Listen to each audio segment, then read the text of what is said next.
Ya, gimana sih caranya ngatasin anak yang suka ngebantah? Oh, cara mengatasi anak yang suka membantah. Pertama, Assalamualaikum, salam, sharing aja. Kembali lagi bersama saya di Talk Aja. Apa kabar semuanya? Mudah-mudahan sehat selalu ya. Mudah-mudahan rezekinya lancar, dimudahkan urusannya, dan tetap semangat. Nah, kali ini saya sama istri saya mau membahas mengenai anak yang suka membantah. Nah, sebelum saya bahas itu semua, mari kita seruput yang satu ini dulu.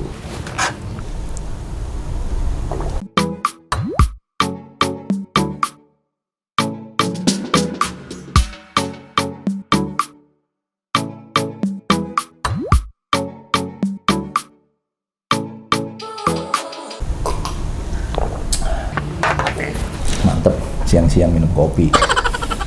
Nih, jadi gini, sebelum kita mengatasi anak yang suka membantah, ayah bunda di rumah, kita harus tahu kenapa anak kita itu suka membantah. Jadi anak yang suka membantah itu sebenarnya itu anugerah. Anugerah. Kenapa anugerah? Kenapa? Ada yang tahu?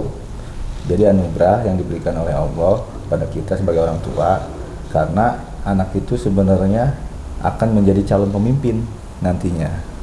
Kenapa dia suka membantah? Karena dia punya pemikiran logika. Gitu. Secara logika dia punya pemikiran yang emang ini masuk akal atau enggak ketika dia disuruh oleh orang tuanya. Gitu jadinya. Kadang-kadang kita kan sebagai orang tua suka nyuruh nih, dia lagi main sepedahan, deh ayo deh mandi deh, bawa ngaji gitu. Terus dia ngebantah, ntar bun, aku lagi main sepeda tanggung nih gitu. Kita kesel. Terus gimana dong kalau begitu? Nah, yaitu yang pertama kita harus tahu. Jadi emang anak ini membantah itu dia punya alasan. Jadi yang seperti tadi kan kita sebagai orang tua itu kan ngerasa jadinya kesel ya sama anak ya. Iya gitu benar. kan, ya. Jadi pertama itu kita harus tahu yang namanya kebijakan kita itu sudah tepat atau belum untuk si anak. Jangan sampai kebijakan kita atau pola komunikasi kita itu sama anak itu berbeda. Jadi antara pendapat kita sebagai orang tua dengan pendapat anak itu berbeda. Gitu. Itu yang menimbulkan perdebatan Gitu. antara orang tua dengan anak. Makanya kita sebagai orang tua harus pandai untuk mempelajari atau untuk memahami karakter si anak. Gitu. Misalnya mau nyuruh itu tidak pada saat anak lagi main gitu. Boleh, apa kita gimana? bisa membatasi. Jadi kan contohnya seperti itu tadi ya. Anak kita lagi main, terus tiba-tiba kita suruh mandi ya, karena waktunya udah mandi. Iya. Jadi kita jangan sebagai orang tua itu jangan langsung ngekat. Udah gitu. Udah jangan. Kita lebih baik panggil anak itu, kita kasih komunikasi yang baik.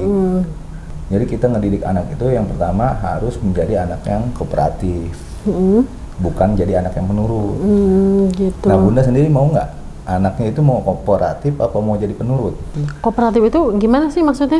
Jadi bedanya kooperatif sama penurut, yang namanya kooperatif itu kita bisa mengajak dia itu komunikasi bahwa ini baik atau enggak.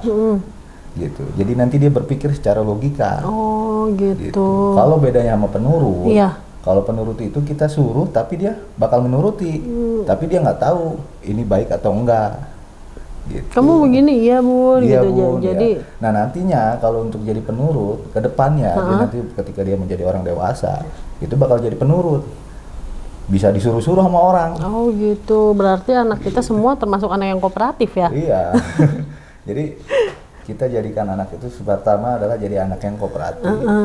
Jadi tujuannya supaya anak itu bisa menggunakan logikanya. Iya, karena bahayanya ntar kalau dia sudah dewasa, dia bisa kalau dia tidak menjadi anak yang kooperatif, dia tidak bisa berpikir secara logika.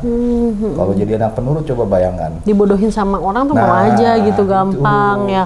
Nantinya dia bisa dibodohi oleh orang, disuruh-suruh yang dia nggak tanpa berpikir lagi, disuruh sama orang. Ya udah mau aja gitu kan. Itu sebenarnya kan saya bilang tadi itu anugerah. Nah, jadi yang pertama kita ubah komunikasi sama kebijakan kita sebagai orang tua dalam mendidik anak. Kita jadikan anak itu yang kedua anak yang kooperatif. Nah, yang ketiga itu kita harus memberikan opsi. Nah, caranya itu dengan memberikan opsi kepada anak, opsi atau pilihan gitu kan. Jadi contohnya kayak tadi dia nggak mau dia tidak mau mandi. Karena lagi naik sepeda. Ya, jadi kan contohnya kan dia tidak mau mandi ketika dia naik sepeda. Nah kita panggil dia, Dek sini Dek, nih kamu ini waktunya udah mandi, udah sore nih, kamu mau mandi sekarang atau mau mandi 5 menit lagi? Oh, tetap dikasih waktu Dikasih juga waktu, ya. iya. Nanti dia berpikir tuh. Terus kalau kata dia, oh nggak mau nanti aja, ya udah kita kesepakatan. Jadi kita sebagai orang tua itu ngasih kesepakatan dulu. Oke, 10 menit misalnya iya, gitu. Kita kasih, kita buat kesepakatan, kita sama perjanjian sama anak tuh. Ya udah, kamu boleh main lagi selama 10 menit lagi. Tapi habis itu mandi ya. Habis itu mandi ya. Tapi kalau kamu nanti 10 menit lagi nggak mandi, nanti besok kamu nggak boleh main sepeda lagi. Oh gitu. Jadi tetap ada konsekuensinya gitu. Boleh tapi. Boleh. Jadi kita sebagai orang tua itu harus memberikan kesepakatan gitu, memberikan jadi perjanjian lah antara kita sebagai orang tua dengan anak. Kebijakan juga ya terhadap namanya. anak. Iya, nanti dia berpikir. Rata-rata anak yang punya pemikiran sebagai calon pemimpin ini, itu dia pasti mau.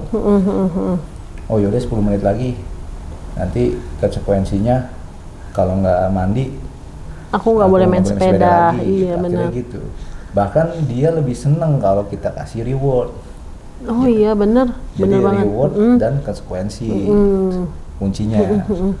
Jadi dalam mendidik anak seperti ini yang suka membantah, kuncinya adalah reward dan konsekuensi. Nah, kalau reward itu contohnya apa aja misalnya kalau untuk rewardnya sendiri? Jadi gini, contohnya misalnya kamu ngasih waktu buat dia bermain. Kamu boleh bermain nih dari jam 3 sore misalnya sampai jam 4 sore gitu kan. Nanti kalau kamu misalnya tepat jam 4 sore pulang ke rumah, nanti nanti bunda buatin sesuatu gitu misalnya. Oh gitu. Dia lebih seneng tuh kalau dikasih reward. Iya benar. Gitu. Atau misalnya rewardnya itu misalnya dia belajar gitu kan ya. Kamu misalnya rajin belajar ya. Nanti kalau kamu rajin belajar, nanti bunda belikan sesuatu. Nanti pasti dia. Pantesan si Dede sama A seneng banget begitu. Iya. Oh. Jadi seperti itu cara mendidiknya. Jadi menjadikan anak itu bukan anak yang harus nurut, tapi dia harus kooperatif ya. Kooperatif juga termasuk anak yang nurut juga gitu. Cuman dia bisa membandingkan ya. Jadi yang pertama itu kita harus paham karakter si anak, karena kan anak beda-beda ya. Iya benar. Karakter anak itu beda-beda.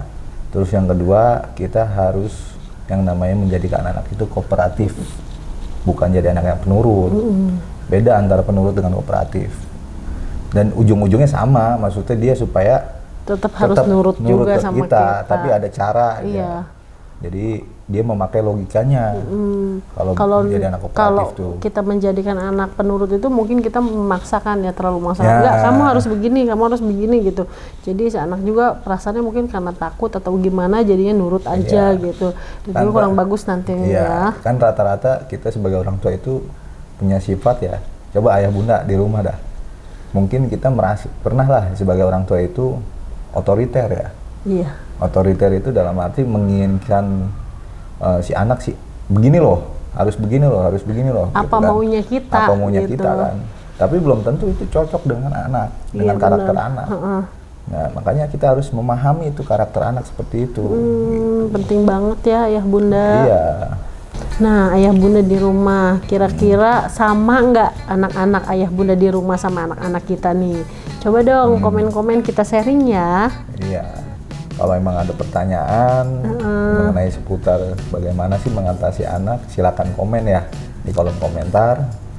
Biar kita sama-sama belajar, ya kan? Iya. Ya, jadi begitu sharing kita hari ini, bagaimana mengatasi anak yang membantah. Dan di lain waktu kita akan membahas mengenai cara mendidik anak yang baik ya, supaya mempunyai karakter yang bagus, punya akhlak yang bagus. Amin. Jadi jika ayah bunda di rumah suka dengan video dari kita, silakan like, comment, share, and subscribe. Nah, saksikan terus video dari kita hanya di Talk aja. Salam sharing aja. Wassalamualaikum.